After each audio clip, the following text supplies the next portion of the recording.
नमस्कार. श्रवणानंद उपक्रमांतर्गत आपण ऐकतो आहोत राजीव पटेल लिखित लोकनाथ. अलीकडे मनुबाईंची प्रकृती वरचेवर बिघडत होती. तिला छाती पोटात असह्य शूळ उठत होता. वैद्यबुवा यायचे, नाडी तपासायचे, मंद हसत एकच औषध द्यायचे. कुंदा काकूंनी गंगाबाईला विचारलं, असं कशाने होतं? ती काय सांगणार? पण तिची काकी सासू हळूच म्हणाली, पूर्वीही व्हायचं, मी आले नवीन नवीन तेव्हा. भानुदास शहाणा झाला. वैद्यांनी त्याला बुद्धी दिली. त्याने घरात ताजं गरम अन्न सुरू केलं. जाऊबाई खेकसल्या, एवढ्या शिळ्या पोळ्या काय गाईला घालू? जाऊबाईंची नक्कल करीत ती म्हणाली. तर तो म्हणाला, हो. मग त्याने शिळ्या पोळ्या उचलायला सुरुवात केली. रोज शिळ्या पोळ्या साठत होत्या. भानुदास गाईसाठी उचलत होता. जाऊबाई खेकसायच्या. हा म्हणायचा, पोळ्यांचा अंदाज का चुकतो? मग त्या म्हणायच्या, बायको आल्यावर कळेल. खरं असं आहे की शिळ्या पोळ्यांचा कांदा पेरलेला कुस्करा जाऊबाईंना फार फार आवडतो. 2 पोळ्यांच्या ऐवजी 5 पोळ्यांचा काला त्यांच्या पोटात. मग वायू धरतो. हे भानुदास इकडेच जेवतो. मग जाऊबाईंचं चांगलंच फावतं. मनुबाईच्या वागण्यात बदल नव्हता. ऋतूचक्र बदललं, नवीन पाहुण्याची चाहूल लागली. मनुबाईंना सगळ्या म्हणू लागल्या, डोहाळे जेवण कधी? त्या म्हणायच्या, अगं बाई. मग दुसरं कुणीतरी मनुबाईंच्या सुरात म्हणाले, माझ्याच्यानी नाही बाई होणार. पारायणं, प्रवचनं, कीर्तनं व्यवस्थित चालू होती. पैठणातून दिंडी निघावी, वारी सुरू व्हावी यासाठी नदीच्या फरशीवर बैठक होती. ब्राह्मणांचा उत्साह नसल्यासारखाच होता. प्रतिष्ठांची प्रतिष्ठा केवढी. खरं तर वारी इथे यावी. पंढरपुरात नाही पांडुरंग, जाऊन काय करणार तिथे? गोविंद गुरुजींनी मुद्दा काढला. ज्यांना तरी बी जायचं, तरी तुम्ही कशापायी नकाराचं गाणं गाता? पाटलांनी उचल घेतली. तसं नाही पाटील बुवा, समजावणं आपलं काम आहे. समजावण्याची पाळी येईल तेव्हा तुमच्याकडंच येतील सवे. पण अगोदरच उत्साह नका घालवू. बरं तर बरं, आपल्याला काय, असं म्हणत ते इतरांशी आपला मुद्दा किती सुयोग्य यावर बोलत राहिले. पण मंडळी, आता गोविंद गुरुजींचा विचार तर बरा धावला होता. देव नाही तिथं कुंभाराचं कच्चं मडकं विकायला काढलं होतं. सप्ताह आहे, प्रवचनं आहेत, कीर्तनं आहेत, पारायण आहेत, शिवाय हरिपाठ सुरू झाले आहेत. आता एक वारी नाही. आता वारीच्या ऐवजी आपण तीर्थयात्रा करू. त्र्यंबकेश्वरला जाऊ, घृष्णेश्वराला जाऊ, वैजनाथला जाऊ, नागनाथाला जाऊ. त्र्यंबकेश्वर, घृष्णेश्वर, वैजनाथ, नागनाथला जायला म्हणता, मग चला मग पंढरपूरला. इतका वेळ शांत बसलेला भानुदास म्हणाला. तो पुढे म्हणाला, देव मूर्तीमध्ये निश्चित आहे, पण मूर्तीशिवाय आहे. पंढरपुरात मूर्ती नसेल, पण देव नाही असं नाही म्हणता येणार. तो तिथे चैतन्य रूपात आहे. चला बघू, नाव द्या पटपट. भानुदासाच्या पुढाकारानं पंचक्रोशीतून 18 पगड ज्ञातीतील माणसं दिंडीला निघाली. आयोजनाचं उपजत कौशल्य आणि खर्च करायची तयारी असलेल्या भानुदासाची दिंडी कोणत्याही गावच्या दिंडीपेक्षा नियोजनबद्ध होती. पैठणहून निघालेले सगळे बिडकीनला जमले. खडकेश्वराच्या वेशीपर्यंत पोचताच आनंदशेठ 15 जणांना घेऊन स्वागतास आले. मुक्काम करून प्रवरा गोदेच्या संगमाकडे निघाले. गावोगावी स्वागत होऊ लागलं. दिंडीतले जमेल तसे प्रवचनं देऊ लागले. नेवासा गावाजवळ दिंडी पोचली. भानुदासा, जवळचे मार्ग न शोधता असं आपण का फिरतो? गवंडी मित्रानं विचारलं. पवित्र मंगल स्थळाजवळ यावं, नियमपत्रक बाजूला सारून तिथे राहावं. तिथल्या स्थळाजवळ पूर्वी देव नाचला होता म्हणून अनेक श्रेष्ठ जीवात्मे तिथे वावरतात. त्यांचा स्पर्श घडतो, जीवन धन्य होतं. भानुदास सावकाश सांगत होता. दिंडीतले आजूबाजूचे सगळे ऐकत होते. दुपारची वेळ होती. सर्वत्र शांतता होती. अतिनियमामुळे त्रैवर्णिकांनी अध्यात्माकडे पाठ फिरवली आणि ब्राह्मणांची भक्ती बुडवली. भानुदास एक एक वाक्य विचारपूर्वक उच्चारत होता. जगाला देवानं निर्माण केलं आणि तो तिथंच लपून बसला. कधी कधी मानवाला सापडतो, तेही करून जातो. तो क्षण पकडायचा असतो. एकांतात त्याचं रवंथ करायचं. त्यामुळे जो भाव जागतो तो भक्तीला परिपुष्ट करीत असतो. संध्याकाळनंतर प्रवचन ठेवायचं. भानुदासानं आटोपतं घेतलं. तो जाहीर प्रवचनात बोलत नसे, इतरांना बोलतं करी. मधल्या वेळेत विचारांची शुद्धता समजावून सांगे. आज आनंद शेठ फेटा बांधून बोलणार होते. आता आपण नेवाशाला भेटू, मी व्यवस्थेचं पाहून तिथेच थांबतो, असं सांगून रात्रीचं जेवण आटोपताच भानुदास चालायला लागला. 3 कोसावरच्या ज्ञानेश्वरी प्रागट्यस्थळी तो पोचला. तिथे एक मिणमिणता दिवा होता. चिटपाखरू नव्हतं.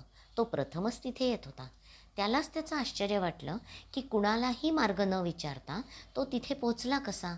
आपल्या अंगावरची धाबळ अंथरून त्यावर बसला, नवीन धोतरपान घेऊन मस्तकापासून सर्वांगाला लपेटून घेतलं, श्वासासाठी नाक बाहेर काढलं. प्राणायाम करून तिसऱ्यांदा तो करणार तेवढ्यात त्याची गात्र गळून गेली. तो प्रगाढ निद्रेत जात आहे असं त्याला वाटायला लागलं. पुढलं त्याला कळलंच नाही. पहाटवारा सुरू झाला होता. भानुदास बसलेला होता. त्याला संवाद ऐकायला यायला लागले. एक आवाज मधुर होता, दुसरा अल्पसा कडक होता.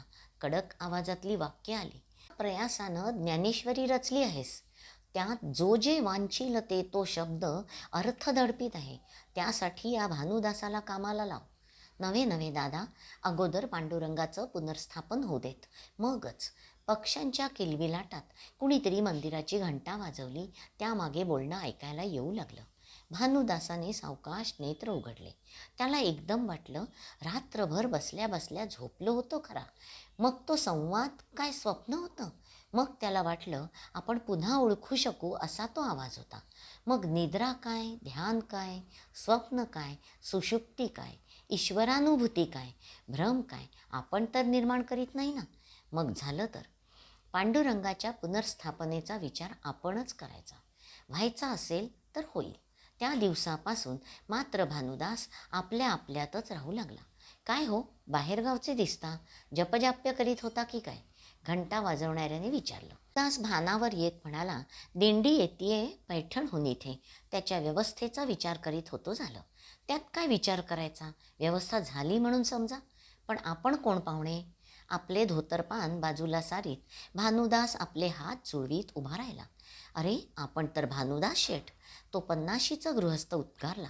चला, आमच्यासारख्या व्यापाऱ्यांना एक नवीन दीक्षा प्राप्त झाली म्हणायची. आपल्यासारखे धनवान एवढा वेळ काढतात. अहो वाणीशेठ, दिंडीत तुमचे आनंद शेठही आहेत. नेवाशातल्या मुक्काम 3 दिवस राहिला. तिसऱ्या दिवशीची दुपार होती. भानुदास, वाणीशेठ आणि आनंदशेठ एका पारावर बसून आपसात बोलत होते. बोलता बोलता वाणीशेठ म्हणाले, आनंदशेठ, येवल्याचा प्रमुख व्यापारी सांगत होता की त्यांच्याकडचा सगळा रेशमी माल पैठणला येतोय आपल्याकडे. मध्यंतरी मी विचारणा केली तर तेव्हा आपला मुनीम म्हणाला, 2 वर्षापासून रेशीम मालाचे व्यापारी पैठणलाच जात आहे. आता पैठणात विक्री होत नाही आहे. विणकरांचे माग तर अखंड चाललेत. असं म्हणत दोघांनी भानुदासाकडे पाहिलं. भानुदास दुसऱ्याच विचारात होता. त्या दोघांनी एकदम दृष्टी टाकली म्हणून तो उद्गारला, काय? वाणीशेठ तर भांबावले. आनंदशेठनं सगळा संवाद पुन्हा प्रस्तुत केला. त्यावर भानुदास सहज म्हणाला, काय झालं? घर बांधण्यात, प्रवचन कीर्तन दिंडीच्या विचारात गडबडीत रेशीम माल साठत गेला. तशी मंदी आहेच. आता पंढरपूरहून आलो की काय काम असणार आहे? पांडुरंग मोठ्या व्याजासहित भरपाई करेल. शेठ, आपल्या व्यापार क्षेत्रातले सहकारी आता भक्तीच्या कार्यातही आपल्या समवेत आहे. ही मोठीच कृपा समजायची. पंढरपूरच्या परिसरात दिंडी पोचली. भानुदास अगदी अबोल होऊ लागला.